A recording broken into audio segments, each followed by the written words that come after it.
Bonjour à tous et bienvenue dans cette nouvelle vidéo. On se retrouve comme d'habitude pour parler films, pour parler séries, pour parler sorties, au cinéma comme sur les plateformes de streaming, mais ça, normalement, vous le savez, sinon je vous préviens, je le rajoute au code civil. Et comme vous ne l'avez absolument pas deviné à mon apparence tout à fait commune, aujourd'hui on parle enfin du film Napoléon sur la chaîne. J'ai beaucoup attendu ce film, comme j'attends quasiment tous les films de Ridley Scott, qui est un réalisateur que j'apprécie, dont j'apprécie beaucoup de ses films. Et en plus, un film sur Napoléon Bonaparte, je vais ma main, ça sert à rien, j'ai pas d'ulcère estomac. Un film sur Napoléon Bonaparte, franchement, ça m'intriguait, je me demandais vraiment comment il allait tourner ça, je m'attendais à un film très épique, à un film très galvanisant. Donc je m'attendais à quelque chose de vraiment vivant, et je m'attendais clairement à un film qui allait rejoindre mon top 10 de l'année. Et j'ai vu le film, et on va en parler, et voilà. C'est donc le sujet de la vidéo d'aujourd'hui, le film Napoléon de Ridley Scott. Servez-vous un grand café, un verre d'eau, la boisson de votre choix. Moi j'ai rien. N'oubliez pas de mettre un petit like et un petit commentaire, surtout si vous aimez mon costume. Et nous on se retrouve juste après le générique.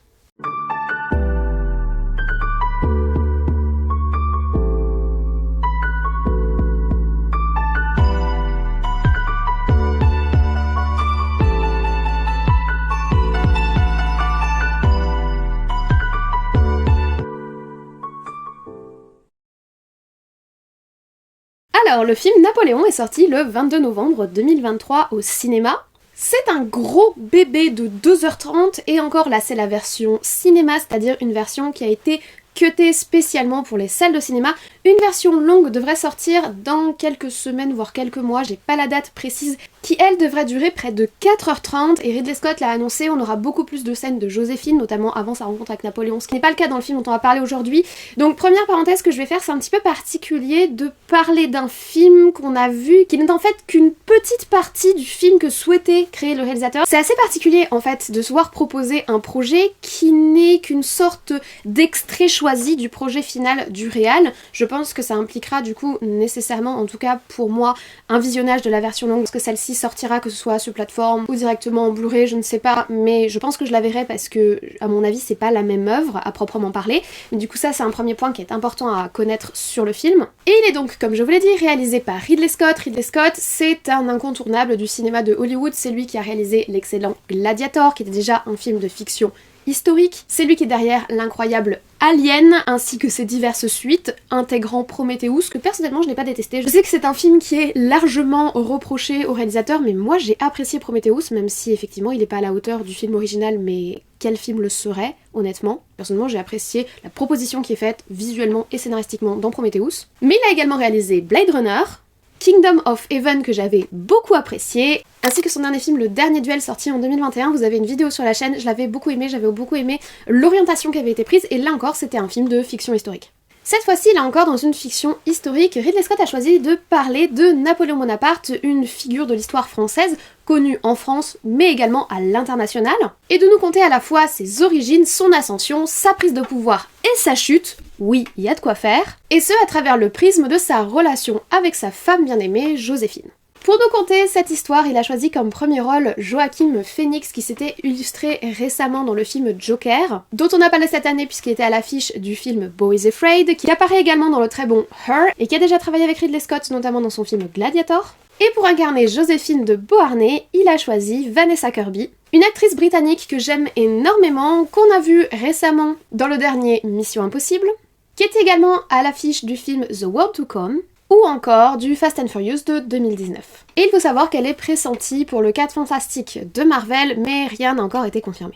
Et personnellement, je l'avais particulièrement appréciée dans le film The Sun dont je vous avais parlé l'année dernière, où elle jouait le rôle assez compliqué d'une belle-mère et elle avait vraiment crevé l'écran aux côtés de Hugh Jackman. Alors avant même de vous parler de mon avis sur le film, j'aimerais revenir sur un point pour clarifier un petit peu la position que j'avais avant d'aller le voir et avant d'aller le découvrir en salle.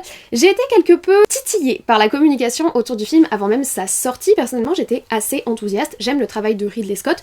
J'aime globalement ce qu'il fait, j'aime son approche un petit peu épique ou un petit peu intimiste des films qu'il crée, j'aime l'approche qu'il a vis-à-vis de la fiction historique, mais comme je vous l'ai rappelé de façon assez insistante, nous parlons de fiction historique et nous ne parlons pas d'histoire. Le terme de film historique ne rappelle pas l'aspect fictionnel et pour moi c'est pourtant un paramètre important parce que bon, on va pas se mentir, l'histoire je l'ai étudiée, elle fait partie de mon quotidien tous les jours et je suis donc particulièrement sensible au rapport que la société, que les gens, que les cinéastes vont avoir vis-à-vis de celle-ci et vis-à-vis de la science qui est pratiquée par les historiens et de tout le travail scientifique qui est construit derrière. Je serais pas forcément la personne la mieux placée pour vous en parler, et pour une approche beaucoup plus posée et beaucoup mieux argumentée, je vous recommande la vidéo que Nota Bene a fait sur le film Napoléon. Elle est vraiment très bien, très claire sur la problématique que ça a posée. Je le rejoins totalement dans ses propos, dans le sens où moi ce qui m'a gêné plus que le film en lui-même, une fois que je l'ai découvert, c'est la communication qu'il y a eu autour du film, et notamment la communication de Ridley Scott, lorsqu'on est venu un petit peu le chercher sur l'aspect historique de son film, ce à quoi il devait s'attendre, puisqu'il choisit de traiter d'un personnage extrêmement connu, extrêmement célèbre à l'international, pas seulement en France, et qu'il a déjà réalisé des films historiques et qu'on était déjà venu le tutiller sur ces sujets. Oui, il fait de la fiction, mais ne serait-ce pas plus simple pour lui de simplement répondre aux questions des historiens ou aux questions des journalistes en disant « Mon film est une fiction ».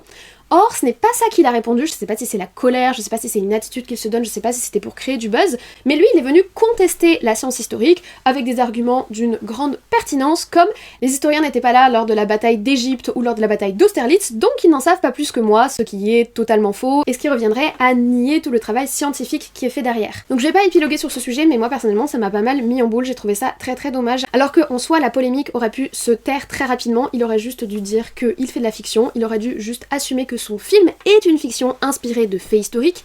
Je milite personnellement, je sais que ça a déplu quand je l'ai dit sur Twitter, mais je le pense sincèrement, je milite personnellement pour que les films qui s'approprient des faits historiques mettent un petit panneau en début de film pour rappeler que c'est une appropriation artistique d'un fait historique, avec écrit, comme au début des films de true crime par exemple, inspirés de faits réels, comme on est au début de plein de romans, là je vous prends ma dernière lecture, La leçon du mal de Yusuke Kishi, et au début des romans, je pense que c'est pour des raisons légales, ils mettent un petit paragraphe, ce livre est une œuvre de fiction, les noms, les personnages, les lieux, les événements sont le fruit de l'imagination de son auteur ou utilisés fictionnement.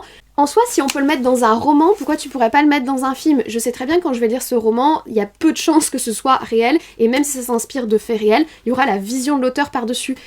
Même si je le sais, je trouve que ça fait pas de mal de rajouter au début de l'œuvre, pourquoi ne pourrait-on pas le faire pour les films? Pour moi ce serait une piqûre de rappel, peut-être et probablement, et je l'espère totalement inutile, mais qui pourrait peut-être être utile à quelques personnes qui, portées par l'épicness ou par désintérêt pour l'histoire, je ne juge pas, je comprends totalement, qui pourraient superposer la fiction du film à l'image qu'ils se font des faits réels, et je trouve que ça pourrait être gênant, donc moi je milite vraiment pour qu'il y ait des encarts en début de film de fiction historique pour rappeler que c'est une fiction. Maintenant, j'aborderai plus le sujet dans cette critique. Moi, ça m'a gêné au niveau de la communication, mais après, j'ai pris le film pour ce qu'il est, c'est-à-dire une œuvre fictionnelle historique. Et du coup, je ne reviendrai pas sur les très nombreux arrangements qu'il a pris avec l'histoire, qu'il a pris avec les faits historiques. Je ne parlerai donc pas de la scène où il fait tirer Napoléon sur les pyramides. Et toutes les autres, je vous renvoie là encore vers la vidéo Nota Bene qui en liste quelques-unes, c'est très bien fait, c'est très bien expliqué, je m'arrêterai là pour ce sujet. Passons maintenant au film, à l'œuvre fictionnelle elle-même, et commençons, comme toujours, vous me connaissez, par la photographie et l'image. Alors il faut savoir qu'habituellement je suis plutôt une adepte du travail visuel de Ridley Scott. J'aime l'identité qu'il arrive à donner à ses œuvres, tantôt épiques, tantôt froides, tantôt inquiétantes, tantôt terrifiantes. Je pense à Alien par exemple, je trouve qu'il arrive à créer des ambiances en fait. Je trouve vraiment que c'est un réalisateur qui arrive à faire plein de choses différentes parce qu'à chaque fois il arrive à complètement se projeter et complètement créer une ambiance du début à la fin de son œuvre. Et malheureusement, je n'ai pas du tout trouvé ça dans ce film. Visuellement, il y a des plans qui sont magnifiques. Si tu fais pause à certains moments, c'est très beau. Je pense notamment aux scènes de bataille qui sont assez sublimes, même si elles sont plutôt courtes, on y reviendra. Je pense à certains plans qu'il n'a créés uniquement sur l'esthétisme, et je vais vous reparler du coup de cette fameuse scène des pyramides, qui n'est là que pour le côté grandiose et esthétique au niveau visuel, je pense. Mais au-delà de ces quelques scènes, j'ai trouvé que le film était très froid et surtout très morose. J'ai eu l'impression qu'en dehors des scènes de bataille, l'image était très figée, très lente, presque gelée, presque ayant une difficulté à se mouvoir. J'avais plus l'impression de regarder des tableaux, dont il s'est d'ailleurs beaucoup inspiré pour construire ses décors et ses costumes. Ça, je trouve ça plutôt cool parce que du coup ça colle à l'image qu'on va voir de Napoléon. Je pense à la scène du sacre. Visuellement, la scène du sacre, on dirait le tableau du sacre qui s'anime, mais malheureusement c'est un tableau du sacre qui s'anime avec une espèce de morosité ambiante, avec quelque chose de très figé, de très lourd. En fait, tout est très lourd, on a une ambiance extrêmement lourde,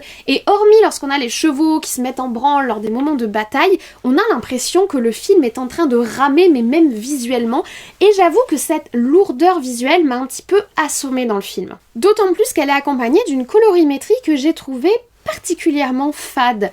On n'a pas de couleurs qui pop, on n'a pas de couleurs qui viennent nous chercher, on n'a pas de moments qui sont vifs visuellement. On a différentes ambiances au niveau de la colorimétrie, une ambiance plutôt dorée, on va dire, sépia lorsqu'on est dans la zone égyptienne, une ambiance plutôt bleutée, grisée et froide lorsqu'on va être autour d'Austerlitz. On retrouve cette ambiance un petit peu froide et un petit peu grisée lorsqu'on est dans les différents palais, dans les différents appartements, lorsqu'on est dans la ville de Paris, etc. Donc on a des ambiances colorimétriques qui sont assez homogènes, mais cette homogénéité doublée de cette lourdeur visuelle fait que l'image est pas très dynamique. En fait, malheureusement, visuellement, je vous ai dit, hormis les quelques scènes de bataille, pour moi il s'est pas passé grand chose. Et dernier point que j'ai abordé et qui concerne pour le coup uniquement les scènes de bataille, les effets spéciaux m'ont pas toujours convaincue. On commence par le premier effet spécial dégueulasse qui nous envoie dès le début du film, t'as l'impression qu'ils essayent de nous faire... En fait, t'as l'impression que le film essaye de nous repousser. Il est morose et mou, et il commence, et sa première scène d'action, elle est ouverte par quoi? L'explosion d'un poitrail de cheval, pas très bien fait, ça fait très boucherie-charcuterie, pas très réussi, pas très visuellement intéressante ou esthétique. Et après, lors de d'autres scènes de bataille, c'est vrai que par exemple au niveau des explosions, des canons, j'ai pas été super convaincue, je sais pas, il y a des trucs qui matchent pas. C'est pas dans l'aspect où ça fait artificiel ou numérique, je suis même pas certaine que ce soit des effets spéciaux numériques, je me demande si c'est pas réalisé directement lors du tournage, mais je sais pas, ça manque des pics, ça manque d'éveil, ça manque d'énergie, ça manque de on est là quoi. Durant tout le film, on est très spectateur et t'as l'impression que les personnages eux-mêmes sont très spectateurs et t'as juste l'impression de regarder des espèces de tableaux mouvants et ça m'a pas des masses beaucoup plu. En plus de cela, c'est accompagné d'une bande originale qui est intéressante sans être dynamisante. La bande originale se divise en 3 parties on va dire. Nous avons des musiques de bataille beaucoup avec le tambourin, la ta-ta-ra-ta-ra-ta-ra-ta-ra. Voilà, alors c'est des choses qui reviennent dans les scènes de bataille mais c'est des choses qui reviennent aussi lors de d'autres scènes pour, je pense, souligner le côté homme de terrain, homme guerrier, homme militaire de Napoléon, au moins musicalement. On a ensuite toute une portion du film où nous avons des polyphonies corses. Alors je trouve ça très beau les polyphonies corses, mais je trouve ça très beau sur une ou deux musiques, comme ça, genre pendant 5 minutes max. Mais je vous avoue que au bout de 20 minutes cumulées de polyphonie corse, j'étais en mode c'était... ça devenait un petit peu beaucoup. Et tout le reste, c'est des musiques d'ambiance de la période qui, elles, par contre, sont plutôt bien amenées, même si elles sont absolument pas notables. Il y a d'ailleurs aucune musique iconique dans ce film. Aucune musique ne va me ramener dans le film. J'écoutais un petit peu la BO ces derniers jours en préparant mon avis, en réfléchissant sur le film, et aucune musique m'a reprojeté dans le film. C'est-à-dire qu'en général, même si je me souviens pas vraiment de la BO, lorsque je l'entends, ça me projette dans certaines scènes, mais en fait, ça vient du fait que les scènes sont pas marquantes et qu'elles sont moroses et plates et pas très galvanisantes. Bah du coup les musiques sont un petit peu comme ça et surtout je n'ai absolument pas associé la composition musicale à ce qui se passe à l'écran. Pourtant en soi elles matchent assez bien entre elles, l'ambiance musicale colle assez bien à ce qui se passe, mais en fait on n'a aucune musique iconique, aucun thème iconique. Le film, j'ai l'impression que ce qui ressort du film c'est qu'il a pas d'identité quoi. Visuellement il a pas d'identité et ben musicalement non plus. Elle restera quand même les 20 minutes cumulées de polyphonie corse, franchement. Big up à toi Ridley Scott d'avoir réussi à me faire écouter autant de mecs qui chantent en canon en mode ouais, de ce côté-là, respect. Je comprends, hein, culture corse, etc. Bon, Napoléon, par contre, il s'est jamais identifié à sa culture corse. Hein. Pour lui, il est français de métropole, on va dire, au sens territoire français, unification de l'Empire français, etc. Il a jamais été trop dans l'identité corse, mais je comprends la volonté derrière. On a parlé de la forme, parlons du fond. Alors, le scénario. Un seul mot pour parler du scénario, le charcutage. On sent que le film dure 4h30, on sent que tu l'as charcuté pour qu'il rentre dans 2h30. Il manque 2 heures. Non pas que j'avais envie de passer 2 heures de plus devant le film, mais parce que c'est juste une succession sans lien logique entre les événements. Il n'y a rien sur la géopolitique, il n'y a rien sur les enjeux, il n'y a rien sur l'internationalité du conflit, il n'y a rien sur le rapport par rapport aux Anglais et aux autres monarchies.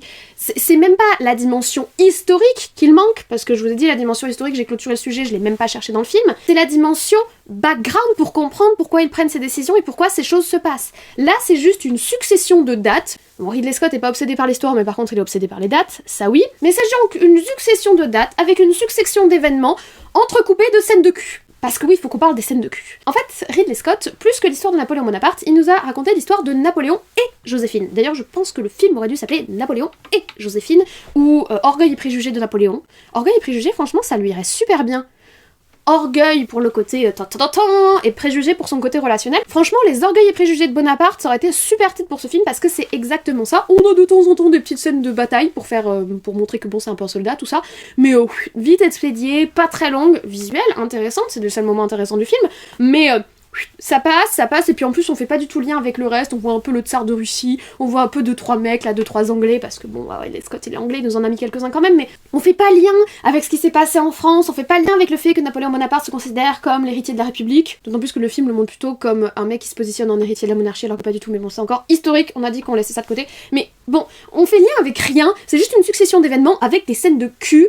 Et en filigrane, le seul filigrane qu'il y a, c'est la relation toxique entre Napoléon et Joséphine, et les lettres qu'ils s'envoient, et les gifles qu'ils s'envoient, et leurs scènes de cul bizarres où ils font au bout de la table. C'était pas ça que j'étais venue voir, mec. Moi j'étais venue voir un film épique, en fait. Alors oui, peut-être que j'avais des attentes, peut-être que j'aurais pas dû, mais j'étais venue voir un film épique sur un mec qui est empereur, et qui est un grand soldat, et qui est archi orgueilleux, et qui était hyper régalien, mais surtout l'aspect guerrier, conquête de l'Europe, conflit contre les monarchies, ça aurait été tellement épique. Et non, ce qui nous intéresse dans le film, ce qui revient, le filigrane, le lien, c'est la relation toxique qu'il entretient avec sa femme et leur scène de cul. Que voulez-vous que je vous dise ? C'est-à-dire que, en plus de trouver le film visuellement morose, en plus d'écouter des polyphonies corses pendant 20 minutes, il y a plus de scènes de cul qu'il y a de scènes de bataille, et en plus, du début à la fin, il n'y a pas de lien entre les événements, c'est juste une succession d'événements, un perlage. C'est que des perles, pouc, pouc, pouc, pouc, pouc, pouc, et une sur deux, c'est des scènes de cul. Cul, bataille, cul, bataille, cul, bataille, cul, bataille, cul, bataille. Voilà. Et mec, si ton film sur 2h30 il fait pas sens, si ton scénario se tient pas sur 2h30, ben le fais pas sur 2h30. Je veux dire, c'est pas grave, on est allé voir Killers of the Flower Moon, il durait 3h je sais pas combien, ben on est resté en vie, on a survécu. Bon, 4h30 c'est peut-être un petit peu excessif, mais honnêtement, c'est pour que le film se tienne un peu mieux et que j'ai pas besoin de faire un deuxième visionnage sur une plateforme quelconque ou de m'acheter le DVD pour voir à quoi ressemble ton œuvre finale, mais sors ton œuvre finale jusqu'au bout, assume ton truc. Là, pour le coup, Ridley Scott, il est bien mignon pour envoyer des punchlines aux historiens et les envoyer se faire foutre en disant que j'ai fait ce que je veux. Ça, très bien, mais par contre, pour assumer d'avoir fait un film de 4h30 et tenir son œuvre telle qu'elle est, c'est-à-dire de 4h30, là, il y a plus personne, et nous, on se retrouve avec un film complètement charcuté du début à la fin. Plein de scènes de cul. J'insiste. Donc je pense que vous l'avez compris, que ce soit au niveau du rythme ou au niveau du scénario, au niveau de la cohérence de l'ensemble, c'est juste une succession d'événements qui ne sont pas vraiment liés entre eux, ou en plus, au milieu de ça, Napoléon Bonaparte passe pour un espèce de mec qui a tout eu plus ou moins sur un coup de chance, un peu perché, pas très doué socialement, un peu paumé. J'ajouterais qu'en plus, ce manque d'évolution du personnage vient aussi du fait que Joaquin Phoenix a le même âge tout le long du film, alors que le film retrace l'intégralité de la vie de Bonaparte, qui a, je crois, un peu avant 30 ans, 26-27 ans, au moment où il devient général de la République, et qui va ensuite vieillir comme tout un chacun. Alors que là, on a juste l'impression que tout se passe en 3-4 ans, des choses qui se passent normalement sur des dizaines d'années, parce que le personnage principal ne vieillit pas. Mais là encore, Ridley Scott a une bonne réponse pour tout. Donc, je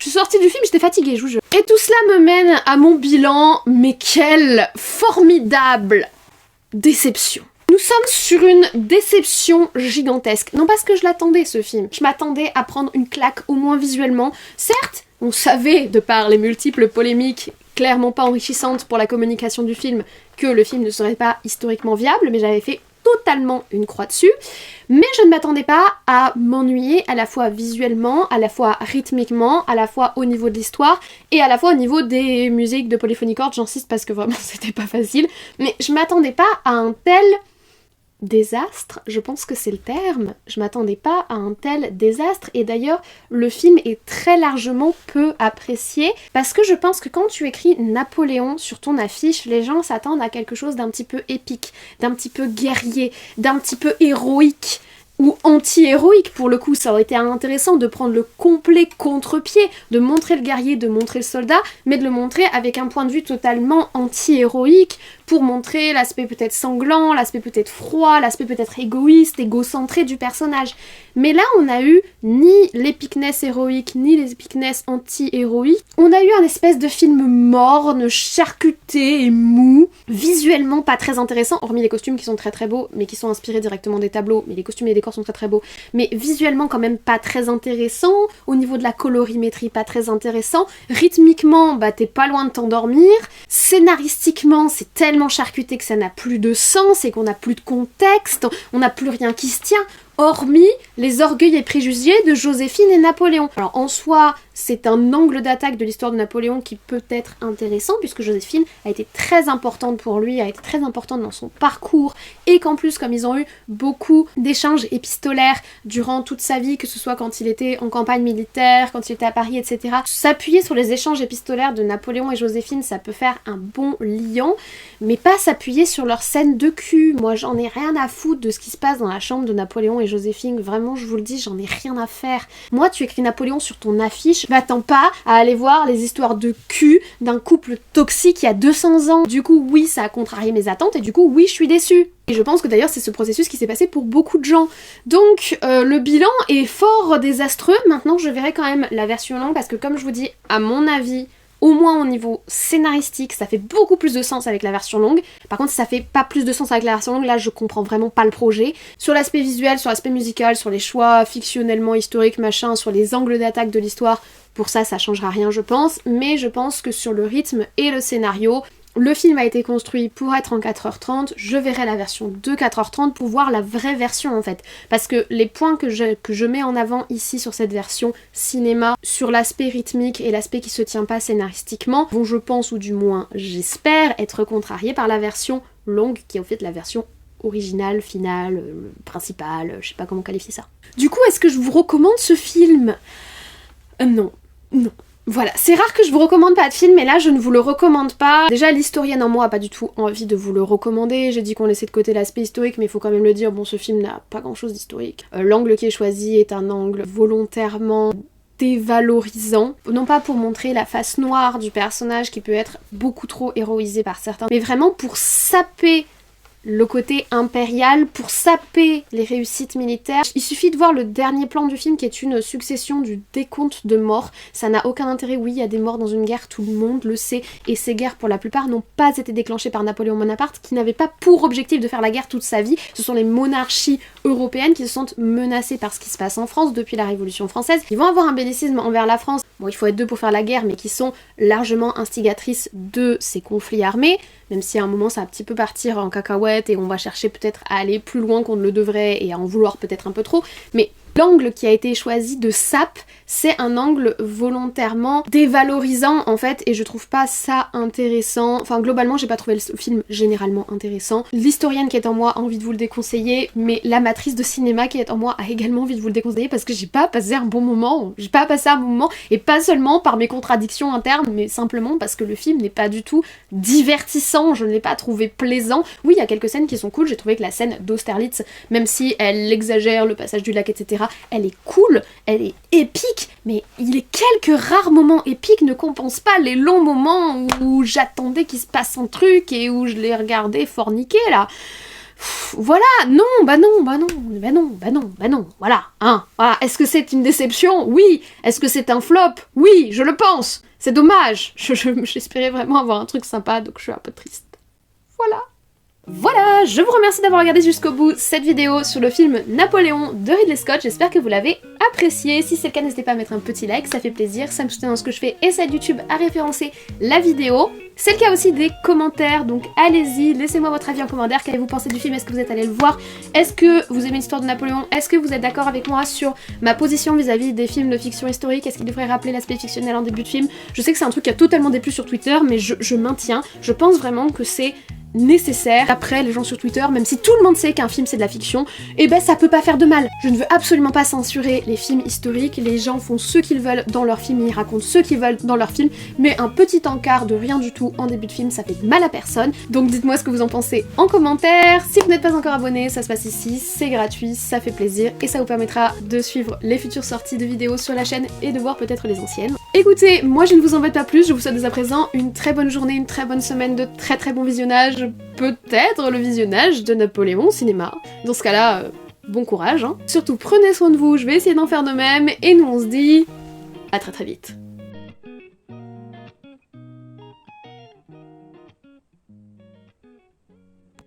Vous n'êtes pas prêts. J'ai une épée, j'ai un pseudo costume de Napoléon, on va dire c'est une veste que j'avais achetée pour faire Peggy Carter, mais j'ai un tricorne. Enfin, je sais pas si ça s'appelle un tricorne, c'est plutôt un bicorne. J'adore me costumer, vraiment c'est très cool. En plus, ce truc pourra me servir dans mon boulot. Il y a intérêt que ça me serve dans mon boulot. S'il y a une journée costumée à mon job, j'y vais comme ça.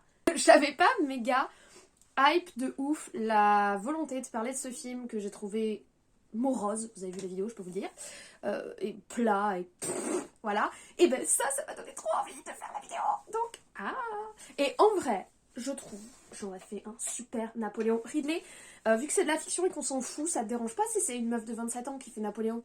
Ouais, vas-y, on retourne le film. Je vais enlever ça parce que je pourrais pas m'asseoir correctement, mais c'est toujours mon épée d'Aria, de mon cosplay d'Aria, qui me sert dès que j'ai besoin d'une épée. Il m'en faudrait quand même une un peu plus... Après, en soi, du coup, elle est à ma taille, c'est cool, c'est aiguille, du coup. Il m'en faudrait un petit peu plus épée style, mais pas non plus épée médiévale. Il me faudrait plein d'épées, en fait, j'adore les épées. Si vous avez des épées et que vous savez pas quoi en faire, envoyez-moi vos épées, j'adore les épées. Bref, je suis très enthousiaste, grâce au fait que... Bon, après, c'est du bricolage, hein, c'est pas du tout la veste de Napoléon, il me faudrait des petites épaulettes, tout ça. Mais je trouve que ça passe plutôt bien, donc voilà, j'ai essayé de faire une coiffure un peu virile. C'est mon petit côté viril qui ressort. Je suis trop contente de mon chapeau. C'est vrai qu'avoir un grand chapeau, franchement, ça donne... C'est un peu comme l'effet des capes. Non, les capes, c'est vraiment l'effet supérieur de ouf. Mais avoir un grand chapeau, c'est quand même un effet stylé.